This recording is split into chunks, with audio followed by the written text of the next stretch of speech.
Aktar xogħlijiet fuq il-bankini, titjib fl-aċċessibilità u tisbieħ ta' ġonna u spazji pubbliċi huma fost il-benefiċċji li r-residenti mistennija jaraw grazzi għall-investiment ta' 12.8 miljun euro fil-lokalitajiet Maltin.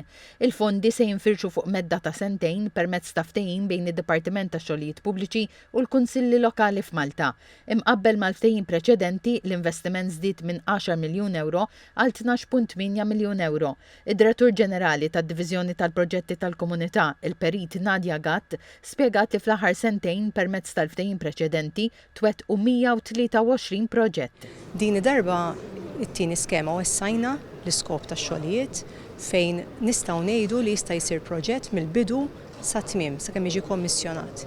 Jiġifieri jekk għandna binja biex niftehmu minn pedamenti sa xogħol ta' kostruzzjoni, ta' finishes, ta' M&Ds u anke ta' landscaping. Is-Sindku ta' Taslima John Pillow qal li fost il-prijoritajiet hemm it-titjib tal-bankini u r-riġenerazzjoni ta' wħud mill-ġonna. Dawn il-flus jgħinu ħafna biex aħna nagħmlu proġetti f'Taslima, ġa għandna f'moħħna xi affarijiet irridu nagħmlu, nitkellimhom sa fil-Kunsill biex naraw l-aħjar proġett li jsiru.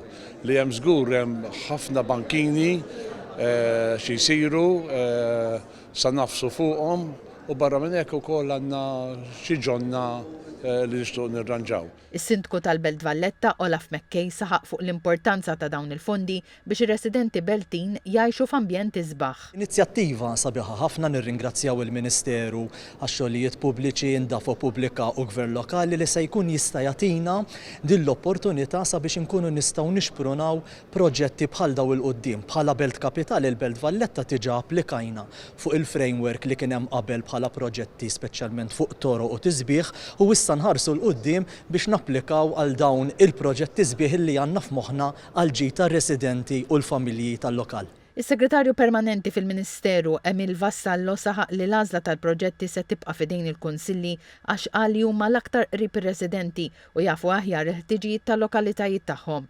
Il-Ministru għall-Gvern Lokali u Xogħlijiet Pubbliċi Alison Zerafa Civelli qalet li lan huwa li l-proposti li ġejjin mir-residenti jinbidlu fi proġetti konkreti fil-komunitajiet tagħhom. 12.8 miljun euro aktar investiment fil-lokalitajiet tagħna sabiex il-Kunsilli Lokali nfushom ikunu jistgħu jippjanaw imma wkoll iwettqu il-ħolm tar-residenti għaliex l-aħjar proġetti fl-opinjoni tiegħi huma dawk il-proġetti li ġejjin direttament mingħand in-nies u għan-nies. Il-Ministru Zerafa Civelli qalet li dan l-investiment kien weda elettorali li għamel il-Gvern u li qed iwettaqa fl-ewwel mitjum.